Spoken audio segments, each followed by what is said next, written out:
I'm talking to Michael McCormack, who is standing for election or re-election in the seat of Riverina, which now includes Cowra. There's been somewhat of a redistribution for Riverina and for our area as well, Michael.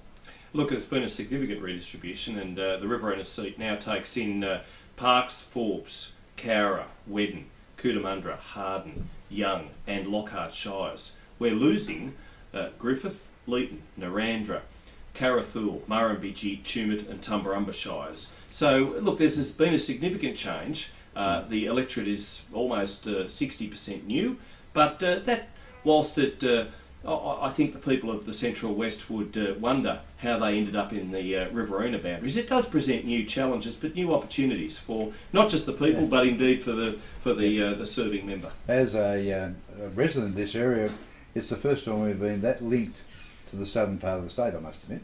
Well, and indeed it's the first time that west of Narrandera has actually been out of the Riverina boundaries since Federation. They've always been there. The other thing I noticed, the shape of the electorate starting to look like Casper the Ghost, actually. Somebody made that comment that it looked like the Ghostbusters, and so who are you going to call? Hopefully it'll be Michael McCormack. Righto, Michael, let's get down to tin text. Can you give me a bit of your background? You're obviously born in the south, you had a fair bit of farming in your background, as well as journalism.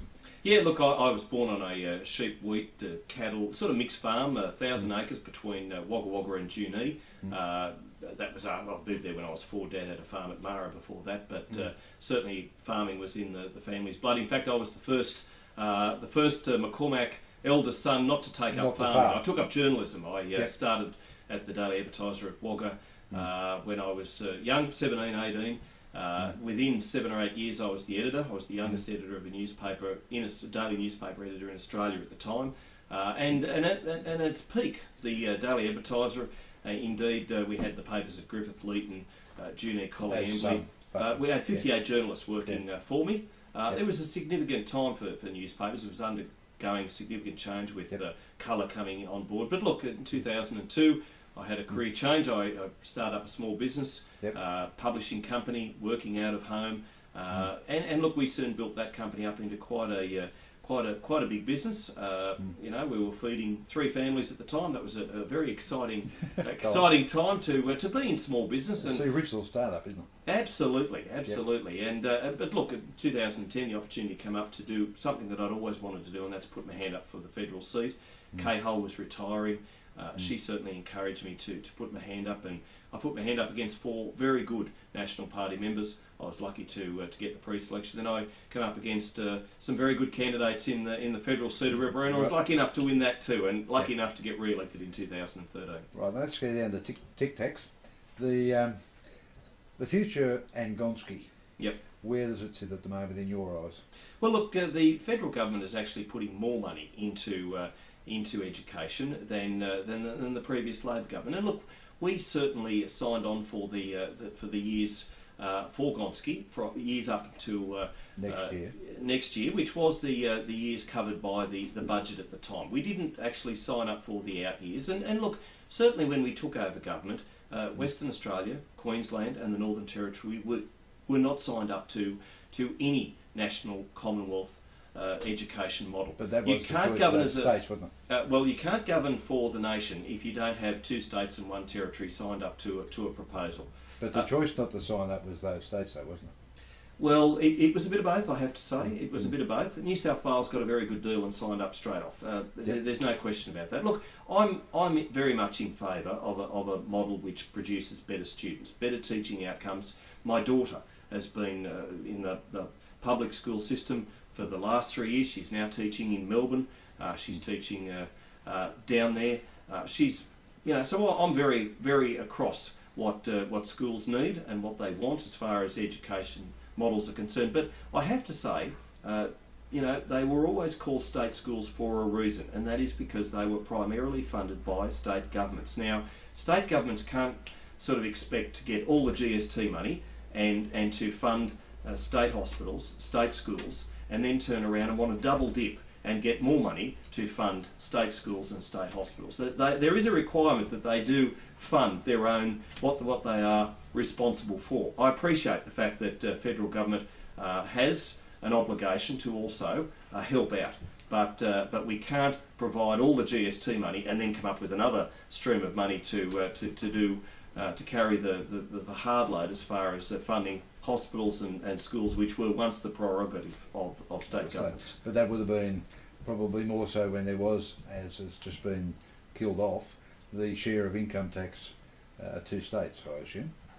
What, just last week? Last week, well, that one was killed off. Well, that was killed off. And look, you know, there is a huge expectation on the pie. The pie is only so big, and you know, there is a lot of call, social housing, you know, public housing, social welfare, you know, immigration, defence. There is a huge expectation on Commonwealth governments to deliver all sorts of things, and even just, you know, we're spending $50 billion on infrastructure, getting transport links, getting the logistics right, as far as building economies for regional areas. That being as it may, now given the results of the Gonski funding, and I believe some of the primary schools in Wagga in particular have come from the lowest performing to the highest performing primary schools in New South Wales since the advent of Gonski. So what happens as far as the federal government is concerned, the coalition is concerned, after the Gonski finishes, which I believe is the end of next year? Well, as I say, the federal government is currently spending more and more money on state education outcomes than previously, and certainly we will continue to do that. We realise there is a commitment by federal governments to make sure that state schools are funded, whether it's private, whether it's public, and I know full well that you know, even the private Christian Catholic schools, call them what you like, you know, there's also you know, they are there because their parents choose to send their kids there. So we have good choice. But you know, the private schools in our regions, whether it's Cowra, whether it's Wagga Wagga, they're not like the big private schools in you know, in Sydney. Given that the coalition is likely to win the election, or that seems to be what the pundits are saying, what does that mean for health in central west New South Wales, which is Cowra area, and the northern part of your electorate? Health is always going to be, you know, almost number one expectation of whether it's a state or whether it's a federal member, and even local governments have come to the party to provide, you know, places for GPs to operate out, to, you know, to have their surgeries out of. Look, you know, and as our population ages and as the expectation on the health dollar grows, you know, there is going to be an expectation and a requirement. You know, it's good that we've got a couple of new hospitals in this area, you know, and I know that... Not in Cowra. No, not in Cowra, but certainly Cowra people utilise the services available in towns nearby. And, you know, I know Wagga Wagga has got a brand new hospital worth $282 million, and that services the entire Murrumbidgee Valley. So, you know, there are better health services than there were a decade ago, and I know the state government, in conjunction with the, you know, federal governments of all colours and persuasions, have really made that an emphasis in recent times. And look, going forward, there will be you know, a delivery by the federal government to ensure that we keep those hospitals, those health services, those sorts of provisions up to speed and up to date. And what about the NDIS? What's its future now with this federal government? Will it continue? Will it continue to grow? Well, look, there are trial sites at the moment for the National Disability Insurance Scheme. I must say, I was the first New South Wales federal parliamentarian to sign up to the NDIS. I know how important it is. I get that. And look, there has been a commitment by both sides of politics that the NDIS needs to be followed through with real money. I have to say, when we took over, there wasn't a lot of real money put aside for the NDIS. It was a scheme in promise only, but we have put real money to rolling out the trial sites. We will provide real money going forward, and I'm sure that that both sides of politics understand the importance of this. The other thing, of course, being in a regional area, is the NBN. Now, it would appear that the NBN is a very slow process. What is the likelihood of Cowra actually getting a fair income NBN, even if it's fibre to the node, sometime in the future? Well, under Labor it was fibre to the press release. It was. But certainly I've just had a meeting with Cowra Council, and just in the last half hour, and they're very excited and very anxious both that they get their NBN very soon. They've been promised that their NBN will be delivered within the next 12 to 18 months. That is a good thing, and certainly under the range of technologies that the Coalition is promising, we will be getting fibre to the node and a range of technologies so that Cowra and other regional centres gets NBN sooner than what would have been promised by the other side. I mean, we were promised 18 months ago to be here in 18 months, and obviously it's not here, other than a few satellite versions of it. So is that a commitment that we will have the NBN in the next 18 months? Well, Cowra Council, who've been lobbying very hard, have been telling me that that's what's going to happen. And look, and I'm sure that it was like when the telephone was rolled out, people wanted it as soon as practical and as soon as possible.